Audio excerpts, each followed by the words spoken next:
It's not so much a quick tip as it is a useful tip.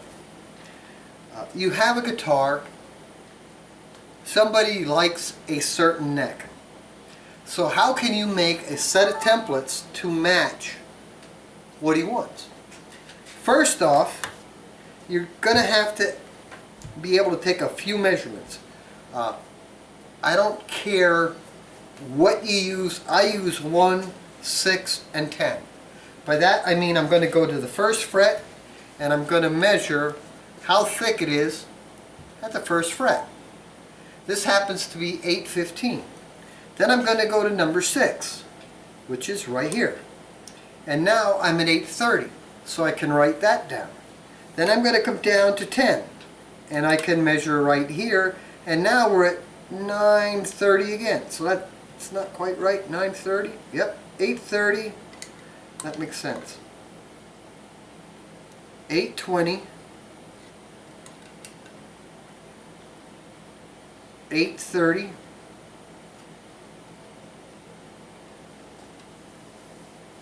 880. I didn't quite measure them right. So we're seeing about a 50 thousandths taper in the neck from here to here on this guy. This came from a 1963 neck. It's a little clubbier. So how can I copy these necks? So again, number 1, here you can see by my dial caliper I'm at 885, which is considerably chunkier than this boy. At the 6th fret, I am at 980. At the 10th fret, I'm at 1.60. So this is a much chunkier neck. This is what we used to refer to as the baseball bat neck. This neck is a little bit more low profile, but it is a modified V. So how can I get templates off of these necks so I can copy them? I'll use a piece of solder. Okay? So now that I know at 1, 6, and 10 the thicknesses that are involved, I know what the neck taper is going to be. How can I refine that shape? Well, I can take a piece of solder. I will pull it around onto my neck as tight as I can and cut it off. Now,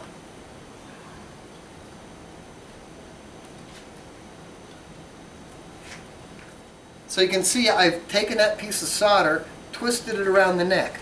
So right now at number 1,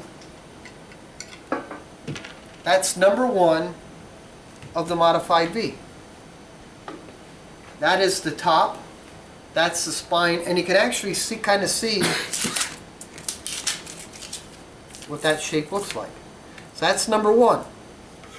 Number 6, right here. And the tighter you can pull it, the better off you are.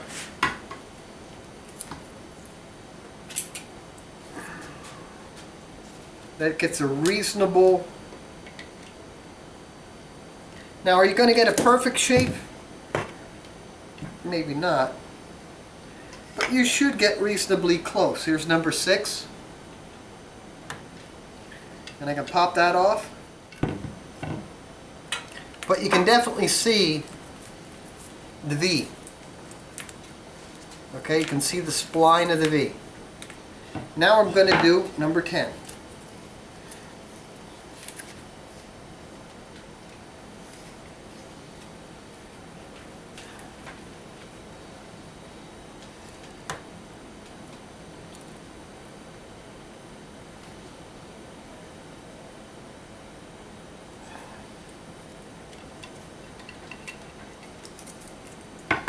So now I have 3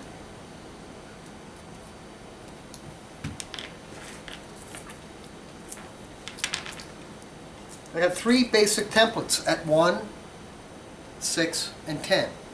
I know that I can put my measurements from here. I get the taper, and that's going to help me replicate that neck for my customer. This one here is an old kind of a baseball batty clubby neck, and trust me, when you feel it, it's a 1 11/16 neck. Okay, it's a handful, but it's not uncomfortable.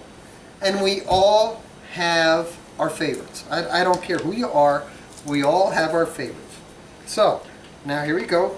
I'm going to hold that on there. I'm going to pull it around. And you can see I'm trying to stay on my fret the best I can. Alright, can you see that? And now you can really see the difference in these shapes. This neck is a much wider neck. That's actually about a 1 7/8 neck, which is really quite wide. Okay, 1, 2, 3, 4, 5, 6. Here's number 6.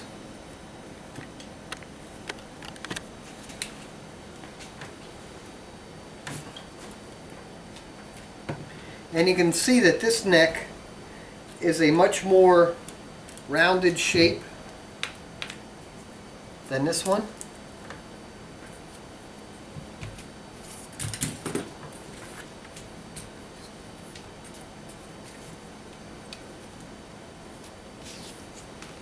And you're going to say, why 1, 10, and 6? It just works for me. You can use whatever you want. You got to be careful how far down the neck you go, because you don't want to get into the heel. Okay? 14, 13, 12, 11, and 10. By 10, you're out of the heel area. So that gives you a much more true reading of what this taper happens to be. Because right here's number 12, here's 11, so you're still into the swale of the heel. So by number 10, you've got the taper. If this were a 12 fret, you'd probably want to do 1, 4, and 8. So you want to kind of consider that. So now you can see the difference in this neck. Okay? So now you can see the two neck, you can compare the two necks together. So I hope that helps you so that you can copy the basic shape of the neck. It's not 100% foolproof, but it's going to get you in the ballpark. So again, from my shop to yours, thanks again.